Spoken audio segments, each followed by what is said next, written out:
Hi there, welcome back to First Trades. Let's throw the spotlight on a nifty counter that will be coming out with its earnings just post-market hours today, and that's Tata Consumer, all set to report their first quarter earnings, and it's expected to be a mixed show. Let me take you through a detailed analysis of what we can expect when it comes from Tata Consumer on a consolidated year-on-year basis. The revenue is seen at 4,813 crores, which is an uptick of 10.5% year-on-year. Where we are expecting to see some pressure is EBITDA and EBITDA margins, because we're expecting to EBITDA coming at around 650 odd crores, which is down 3% on a year-on-year basis, and EBITDA margins are also expected to contract at 13.5% compared to 15.3% year-on-year. What could do well, at least on the surface level, is the net profit number, because that is coming in at 355 crores, at least that's our estimate. That's up 22.5% on a year-on-year basis. What's also very important to remember that this net profit could be boosted by a higher other income this time around. So fundamentally, it might not be so strong, while prima facie it may seem like a big uptick in the net profit. In terms of our overall key expectations, the volume growth for the entire business, we're expecting that to be at a healthy 6% this time around.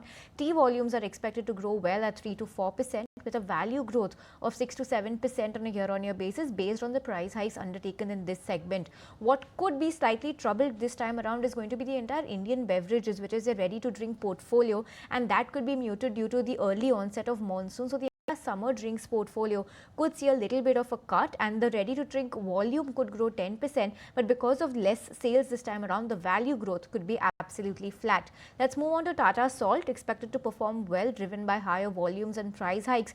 Up 13% year on year is where we are seeing the revenue growth for salt, and a volume growth of 5%. Now remember, Capital Foods and Organic India, its two most recent acquisitions, revenue growth is seen to be robust. Tata Sampann is also likely to grow between 25 and 30%, while Soulful shall also continue to deliver strong growth. If you take a look at it in a nutshell, the overall India Foods business like-to-like revenue growth is seen at 14%, and international business also expected to grow at 4% year-on-year in constant currency terms. Non-branded business also expected to grow at a healthy 8% year-on-year rate. So that's all the expectations we have from Tata Consumers, but the important factors to watch out for are, of course, going to be the segmental performance in the domestic business. Any update on the new growth businesses? That's the two most recent acquisitions, that's Tata Capital Foods as well as Organic India. Update on the Starbucks number of stores, how the revenue on that front is looking like, margin outlook, and most importantly, the impact of raw material inflation that we've seen in tea and coffee prices recently. Any impact on that, how much price hike they've undertaken, how much of has it been passed, how much is absorbed, all of that is going to be very important to watch out for. So all eyes are going to be on Tata Consumer later today. As of now, the stock on the back of a mixed earnings expectations, but a reduction in the EBITDA margin is slightly under pressure. About a 1.5% cut is what we're seeing on the stock right now, Shrishti. Well, indeed.